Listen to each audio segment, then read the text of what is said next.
I'm Pastor Joe, and welcome to 2 Minute Tuesdays Together.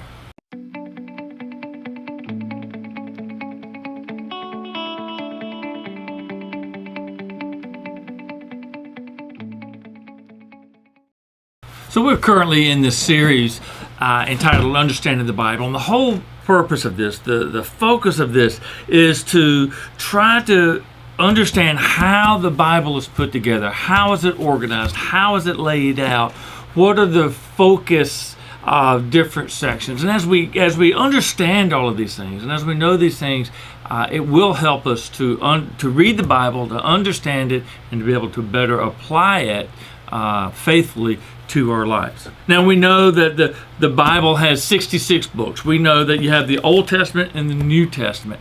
We know that each of those can be further divided.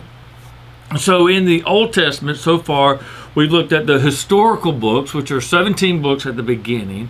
Then we've looked at the poetry and wisdom writings, which are the next 5 books. And so today we're going to begin looking at the last 2 sections, and they're similar, but they're different too. We're going to be looking at the major prophets and the minor prophets. So let's get 2 minutes on the clock, and let's go. So a good beginning point will be, what is a prophet? Well, a prophet in Old Testament understanding were people that God sent during times of crisis. Let me get this going.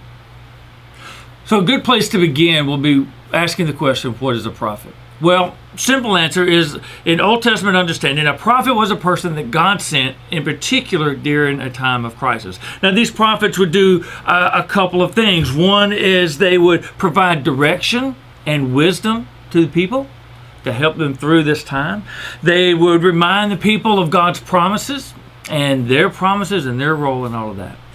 But God would also use prophets as a way of, let's say, self-revelation, of revealing who he was.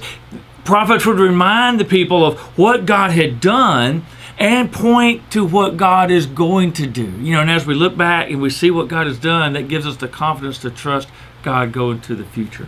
Now, there are 5 books that we include in the major prophets, right? And those are Isaiah, Jeremiah, Lamentations, Ezekiel, and Daniel, all right? Isaiah, Jeremiah, Lamentations, Ezekiel, and Daniel. So why are some books called major prophets and some minor prophets? Well, you might think that the major prophets are more important. You might think that the major prophets had a larger role in the history of Israel. You might think that God used the major prophets to do the bulk of the work, or the most important of what it was. But that wouldn't be right. So, major prophets, it all refers to the length of the writing in the original language. The major prophets, each of those 5 books, took more than one scroll to write down, whereas all of the minor prophets fit on one scroll. So when we're talking major and minor prophets, it's not a matter of importance, it is a matter of length of what they're writing. So look, here's my challenge to you, just like it has been over the last several weeks. I encourage you to skim through and read through and look at the books in the major prophets section and just get a feel for what they're saying, what they're doing, what was going on when they wrote. And that will help you as we're putting these pieces together to understand the Bible as a whole. Well, look, let me thank you for joining me for this video. I encourage you to hit like. I also encourage you, if you haven't already, to subscribe to my channel. And when you subscribe, hit that bell icon so you'll get notified of new videos. And I look forward to seeing you next time.